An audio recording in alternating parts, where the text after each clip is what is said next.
Hello and welcome to the Gooner Talk, back again with you guys for another episode of what is the Arsenal News Show. Joining you this morning at 8 a.m. as always, but from London. I'm in a hotel room this morning because I was up here yesterday for my birthday day out, as I kind of described to you. The audio is going to sound different because I'm using the webcam as the actual microphone because I'm an idiot and forgot my travel microphone. So first of all, an apologies about the difference in the audio, that it's not going to be as clean and crisp as it usually is, but I'm hoping that you can hear me. Let me know if it is okay. I'm hoping it's okay. There's not much I can do about it if it's not okay, but yeah, that's the reason as to why the surroundings are different. And yes, so apologies for having a day off, apologies that it's slightly different in here, but for those asking, I had a really good day. It was fantastic. We went out, played some games.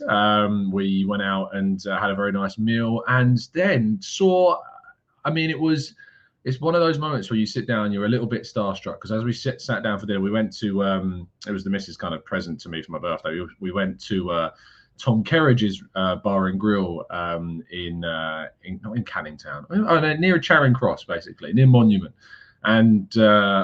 Sitting down for dinner, and all of a sudden my wife's face just changed as somebody sat down next to us. It wasn't an Arsenal related person before you start getting your hopes up, but it was one of my favorite actors, Keegan Michael Key, sat down next to our table, which was a very starstruck moment and certainly a highlight of the day as well. I was too not that I wasn't unafraid to ask him just to say hello or whatever. I wouldn't have asked someone for a selfie in that situation, but I just felt like when someone's out having their meal, I don't want to be that guy to, interrupt. So I didn't.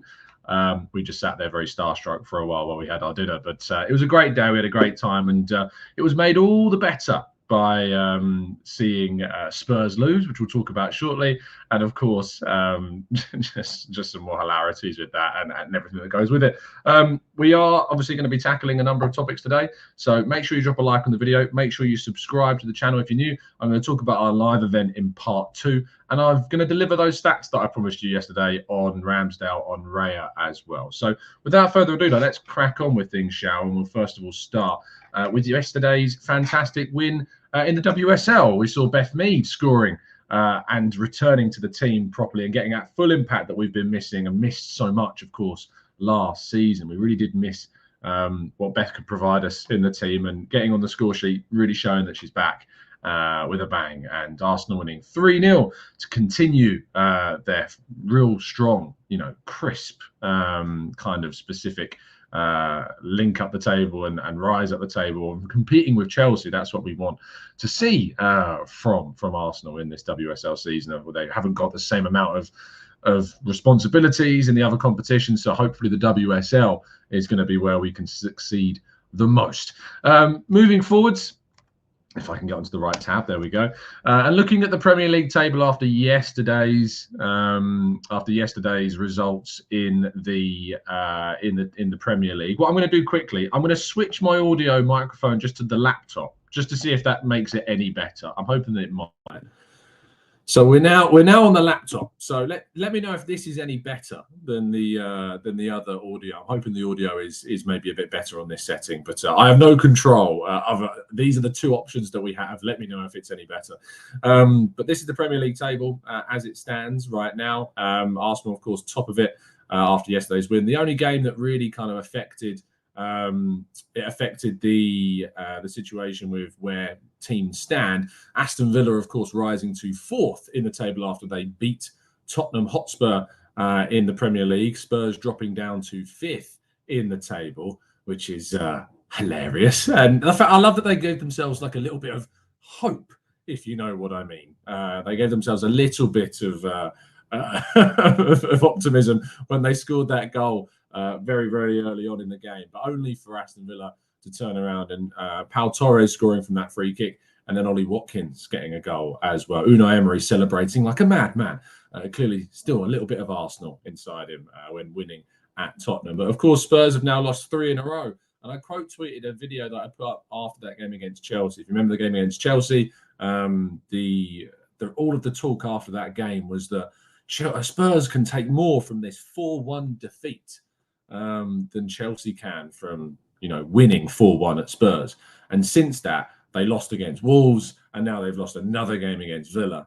And I just find those punditry analyses so silly when you look back at it now. It looks so ridiculous when you look back at it now, doesn't it? And they were all talking about how much, all the positivity around Spurs after being battered at home and playing crazy tactics. Well, I think it's come back to make everybody involved in really bigging Spurs up look a little bit silly, and I'm all for that. So there you go.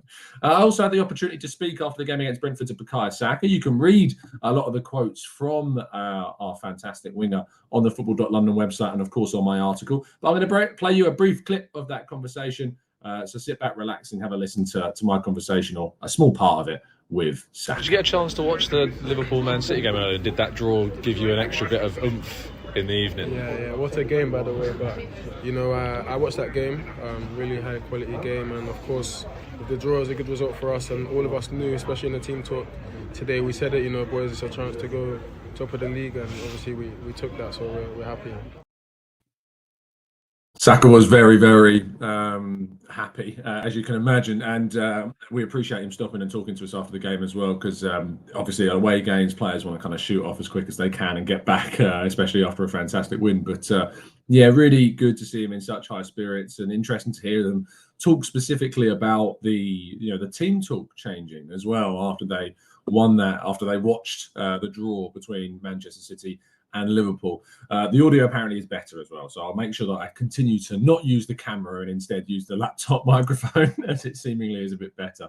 So thank you for sticking with me despite the difference in audio today. But yeah, really good to speak to him. If you want to read the full article with more quotes from Saka, you can do that. It is on my page on the football.london website, so I suggest you head over there after you've watched today's show to have a read of those quotes.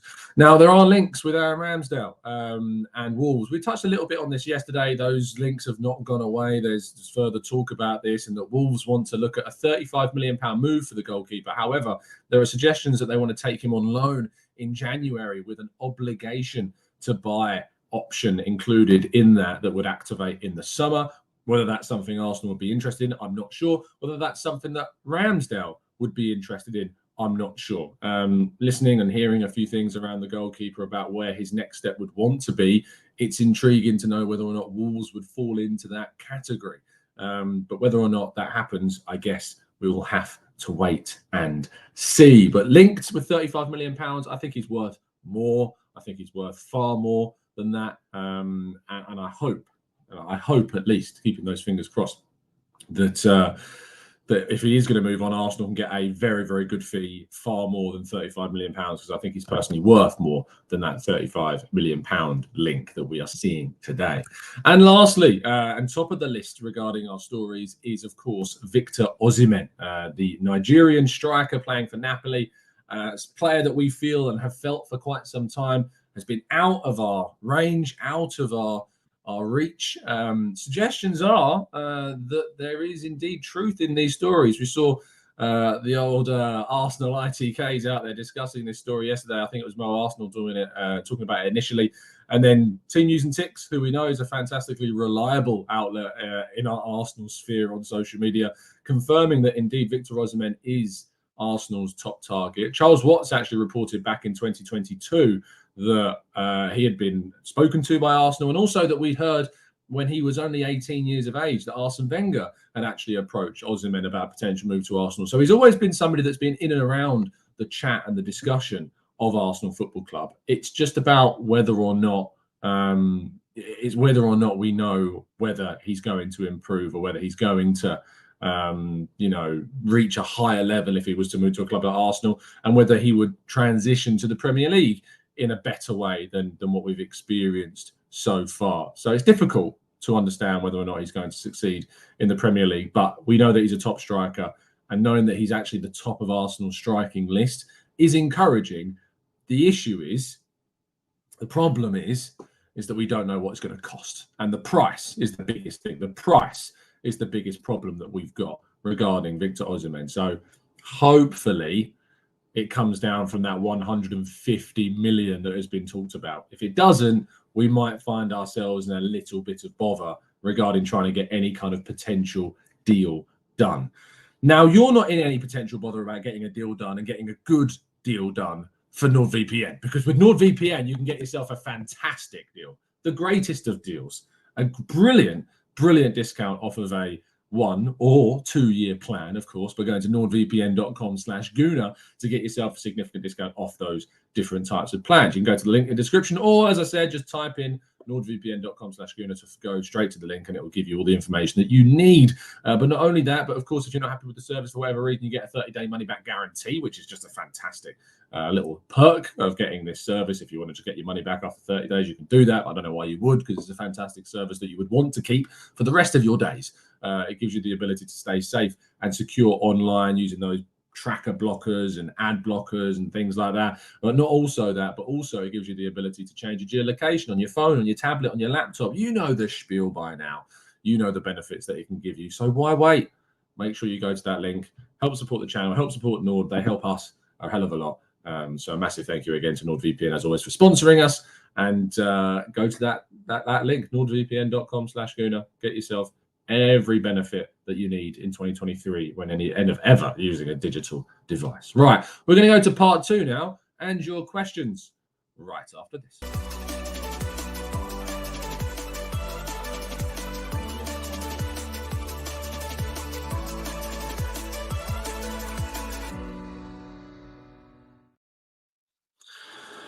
I'm gonna ask you to bear with me. We're gonna disconnect, because what I'm gonna do is I'm gonna change to my hotspot, and I'm gonna see if that improves the Wi-Fi even more. I may black out for like 5 seconds, but just bear with me. We need to change the slide first of all, because we're going to talk about our live event in just a second. But just bear with me for 2 seconds while I change to my hotspot and see if that helps the connection, and maybe then the audio as well.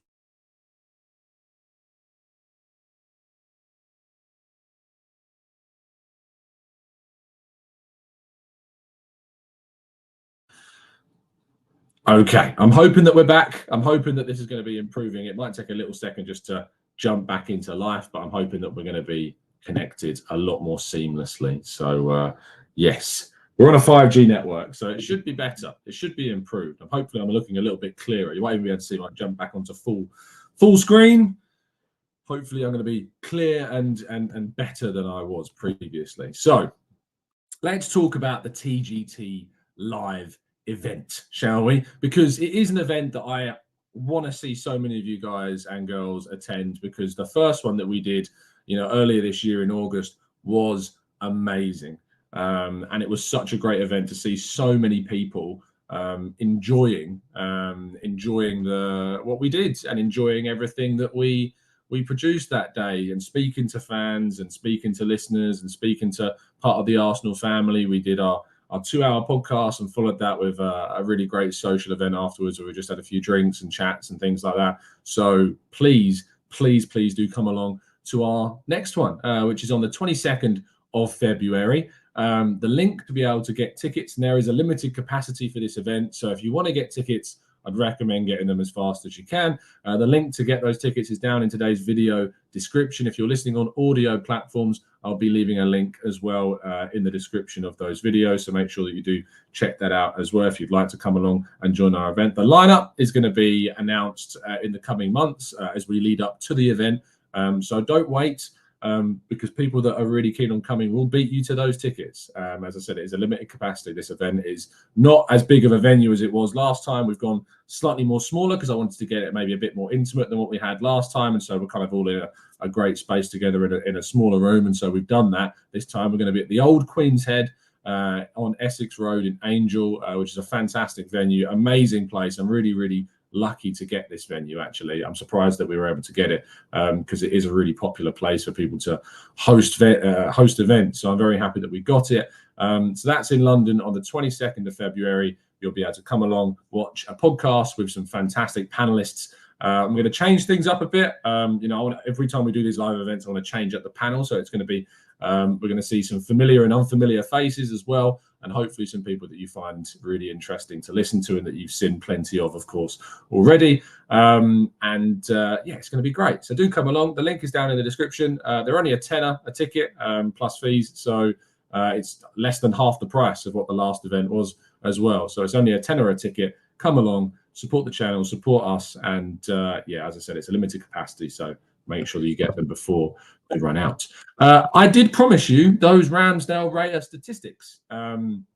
So here we go. A lot of people yesterday were saying, Ramsdale was, better than Raya from a goalkeeping standpoint, and we'd only bought in Raya because of his, passing abilities, and that from a goalkeeping perspective and from a shot-stopping perspective, Raya is not producing the same as what Ramsdale is. Well, I promised I'd bring you the stats, and so I went on to Y-Scout this morning, and I collated that evidence and that data, and so here it is in all of its clear and cold factual looking. So if you look, we've got our expected conceded goals. So that is the amount of goals that a goalkeeper is expected to concede based upon the shots that they have faced. So last season, Ramsdale was expected to concede 41.62 goals. He conceded higher than that. He conceded 43 goals across the season. If you compare that to Raya last season for Brentford, he was expected to concede 51.45 goals. He actually conceded only 46. So despite being expected to concede more, he conceded less. And then if you look at this season, in the short amount of games that Ramsdale played, he was expected to concede 7.23 goals, and actually he conceded 7. So he actually improved and has improved into this season, Ramsdale, by conceding slightly less, ever so slightly less than he was supposed to. And then this season, Raya was expected to concede, having played slightly more games, 10.45 goals based upon the shots he's received. And actually, he's only conceded 9. So he's outperforming those expected conceded goal stats in both seasons so far. And this is one of the other reasons as to why we have decided, and Arteta has decided, to sign the Spanish goalkeeper. So I'm hoping this might put something of a bookend to this conversation. I know that it's been a constant run of expecting to discuss who should be starting, and is Raya that much better than Ramsdale? Was it worth the investment? Well, based upon this data, which people who were very much backing Ramsdale were asking me to show, the data suggests that he is indeed expecting to concede. He's expected to concede a certain amount, and he is outperforming that expected. Runs with Cal says, I don't get it. Raya's conceded more goals. He's played more games. This is not per 90. This is total stats. So this is a total amount of goals. So Raya has faced more shots in total, or more, he's faced more attempts on his goal that would expect to lead to a greater number of goals in more games than what Ramsdale has played. That's why. So don't look at it as, well, he's conceded more goals than Ramsdale has. He's also played more games, but he's also faced more shots, more attempts during this period of time that he's been playing. So it's actually, you need to look at how he's faring compared to his own expected conceded goals. You don't look at them between the two. You look at how they're performing against their own expected conceded goals to get the value of the data. So it's not about how many they've conceded in comparison to one another. It's about how they compare to what they were expected to concede. So I hope that makes sense and that clears up any confusion in that manner. But for me, this kind of is it. It's obviously not going to be a complete end to the debate, a complete end to the discussion. But I think for those people that have been a little bit umming and ahhing about whether or not Raya is a better goalkeeper outside of the distribution, these stats certainly suggest that that is the case. So it's worth just taking those into account when having those debates. Right, let's go into the chat box then, shall we? And we'll tackle as many questions as we can. I won't be on as long today as I usually am. I'm only be tackling about 10 minutes worth of questions because the audio is not great, the connection's not the best. So I don't want to, have to burn your ears with how poor the audio is in comparison to what it usually is like on the channel. Dennis says, so are we now done talking about goalkeepers? I hope so, but I very much doubt it, Dennis, is probably my answer to that one. Jimbo says, Tom, I like these stat finding explanations you provide. I think you should do more on our outfield players. I'm more than happy to do that when you suggest kind of the different things that you want to know the answers to. I'm hoping that we can provide some plenty of evidence to suggest that that is the way forward. Ashish says, Tom, what are your thoughts on Tony Adams' statement suggesting that if Emery had managed us last season, we would have won the league? Why do some ex-players tend to express negative sentiments? I don't know. I don't agree with him. We were regressing under Unai Emery. Yes, I know we finished 5th and we got to a Europa League final. But if you look at the way in which Arsenal were during those moments, if you look at the squad and how it was left when he left the club, it was only going in one direction. I mean, Unai Emery managed to fail in winning Liga with PSG at his disposal. So I don't think there's necessarily the evidence there to suggest that Unai Emery would have taken Arsenal to a league title last season over Mikel Arteta. I don't think he's a better coach than Arteta. I think Arteta's got a better philosophy than Unai Emery. I think Arteta suits Arsenal far better than Unai Emery. But in regards to the question regarding why the ex-players tend to express negative sentiments, the honest answer is I don't know. I have absolutely no idea why there tends to be this skew towards being critical over not. Maybe it's to come up with a hot take that gets more attention. I don't get it. Tony Jones was a fantastic player for Arsenal and should be respected for what he brought the club. But I don't respect that view. I just don't think that it's I don't think it's sensible or, matters. Prem says, why is the audio always bad? Because I'm not using the microphone today. I've tried to explain this a number of times. I'm assuming you've joined in late. Nexus says, Tom, 2 questions. 1, what date is the live event? And 2, would you take Dusan over Osimhen? The date of the live event is the 22nd of February. All the information about the event is down in the link in the description. So go and click that and you can get all the information about the event, so you can read up on all of it there. Would you take Dusan Vlahovic over Osimhen? No, I wouldn't. I think Victor Osimhen is a far better striker than Dusan Vlahovic and far more established as well. Let's go to Chris says, hey Tom, next summer Raya 30 million, number 2 goalkeeper, possibly Osimhen.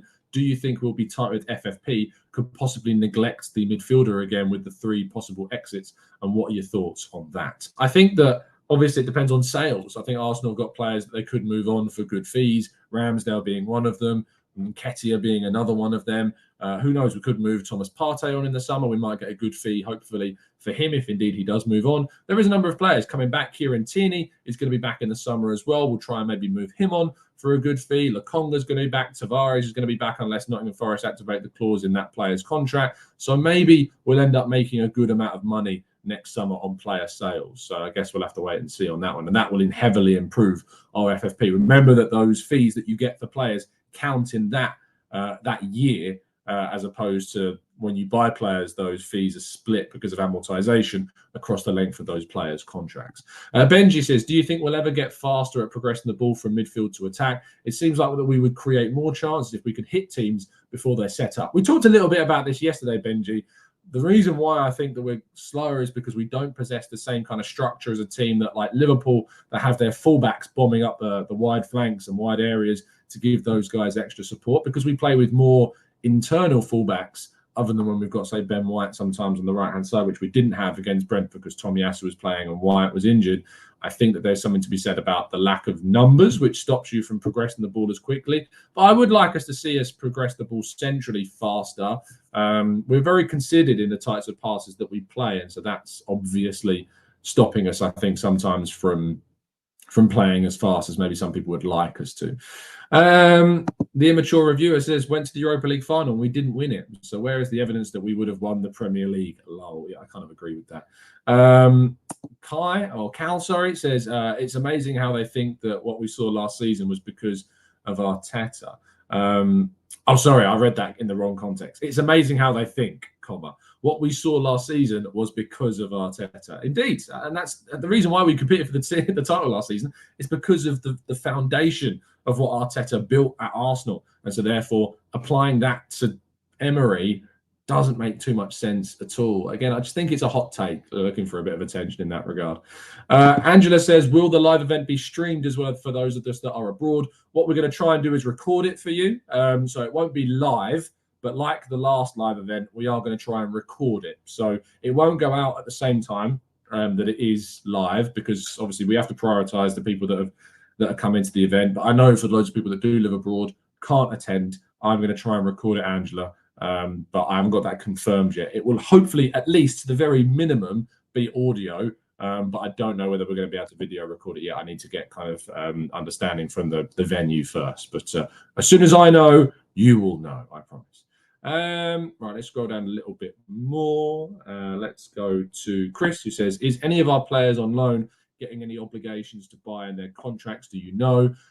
The Tavares loan deal to Nottingham Forest contains a clause. I don't think that it's an obligation. I think that it's an option of around 14 to 16 odd million pounds, I think, something like that. Runarsson and Okonkwo, their deals run out at the end of the season. Marquinhos, I don't think there's an option there. I don't think there's an option in Lokonga's contract either. I don't think there's even a recall clause in that contract in January. He's injured anyway, so I doubt he would have come back in January. Kieran Tierney, of course, is a dry loan as well, so I don't think there's any clause in that either. So no, not really. Tavares is the only one that's got a clause, I think, in that loan deal to Nottingham Forest.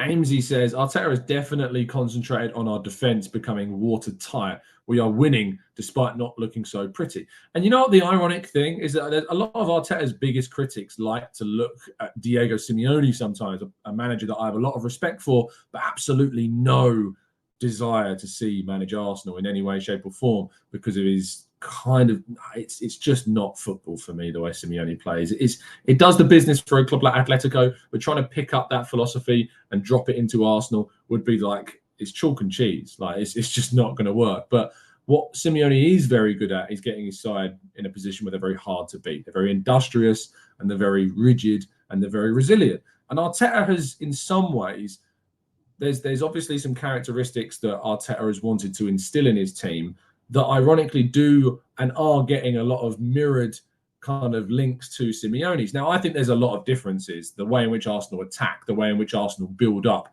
the way in which you have the inverted fullback moving into the midfield, the structures that we're so fluid and so changing. Atletico Madrid are more rigid. Arsenal are not. But they both do possess the defensive solidity that Arteta has wanted to instill that Simeone likes in his teams as well. And the thing is that those foundations really do help you in terms of a title race. You know, they say goals win games, the cliche goes, but defences win you titles. And last season, our defence fell apart at the end of the season and we conceded too many goals. And it also stopped us from beating teams like Liverpool and stopped us from beating teams like Man City. And this season, you look at the game against Man City, we stayed in that game for as long as possible. And then when the opportunity presented itself, we took it and we snatched those 3 points. And then we come up against those teams that are technically better than us, like City, and there aren't too many of them around these days. Having that ability, having that resilience, that tenacity to stay in the game as long as possible and then snatch a win is what is hopefully going to be the difference between what happened last season and what can hopefully happen this season. Carl says, Tom, just because I don't like cheese doesn't mean I don't like chalk. Well, if you want to eat chalk, mate, that's entirely up to you. I'm not going to judge. There's no judgment here. Gibbs says, how do you feel about Bayern Munich going after Tomiyasu? Personally, one of my favourite players and would hate to see him go. I feel good and bad. The good comes from the fact that it justifies, it vindicates what we believe, which is that he's a top player. Because a club like Bayern Munich going in for Tomiyasu or trying to chase Tomiyasu is certainly indications that we've got a really good player on our hands. I feel bad about it because I don't want him to go, but I feel good also because I know the player is happy. He's very happy at Arsenal. He wants to stay at Arsenal, and Arsenal are certainly going to be engaging in those contract talks, to my understanding, very, very soon. Indeed. John says, I'm bored of this two-keeper debate. We have two quality keepers, and that's it. If we decide to sell Ramsdale in the summer, then we should go in for someone with a good fee, or rather get a good fee, and then you can find another player. It's a team game. And I do agree with this. I think if Ramsdale was to move on, I think I'd go down the route of signing a more experienced backup goalkeeper, somebody that can give you, what you want. Like Ortega for City is a fantastic example of what you can do by getting a good goalkeeper in that can distribute the ball very well, but isn't obviously as good as your starting goalkeeper. And I think that's the way that Arsenal need to move forward. That's the way that I would go forwards with the goalkeeping area. If Ramsdale was to leave, I'd bring in someone experienced. Someone that's got Premier League experience maybe and is looking for another move and that would be okay in being the number two. And it needs to be established. I think this whole experiment has shown to us that having two keepers that are able to be number one, it doesn't work. It's not working for us. And so we need to make sure that we've got a better dynamic next season, because the whole two number ones, it's not worked out for us, to be fair. Melessi says, did you notice that Martinelli always had two players on him each time he got the ball? He hardly went directly, maybe only twice versus Brentford. Perhaps it's time to have a teammate closer for 1-2 passes. I think there's things that you can try and do to tackle this. The problem is that other teams are going to continue to set up in this way. They're going to continue to set up in a way in which it makes it difficult for our wingers to impact the game. One of the things that Bukayo Saka talked to us about after the game against Brentford is that he told us that, again, he's being doubled up on at times, and that's making things much harder for him. So it's something that we've got to deal with. I am going to end the show there because obviously the infrastructure is not great for me today. Apologies for the audio. As I said, I forgot my microphone, which was never the best thing in the world to do while I'm traveling. But I'll be back in the usual studio tomorrow. So please do tune in tomorrow to continue with the crisper audio that you all have come to know and love. If you're listening on audio platforms, thank you for sticking with me. As I mentioned, the link is down in the description for the event, for the tickets. So please do go and grab your tickets. There's a limited capacity. So I encourage you to get there. It is first come, first serve. There's no ballot systems here today. Just go and get your tickets if you can for a live event on the 22nd of February in North London. So yeah, there you go. Thank you so much, everybody, for listening. I hope you have a fantastic start to your week. I hope that you're going to be laughing at Spurs all the way to the back, and you'll drop a like as well to help support the channel. I think we hit 1,000 likes yesterday, which is crazy considering we've ended that challenge. But if you want to keep pushing ahead, keep supporting the channel, please do drop a like on the video. It means the absolute world to show the support that you continue to do every single day. I will see you tomorrow. Have a fantastic day, and as always, up the Arsenal.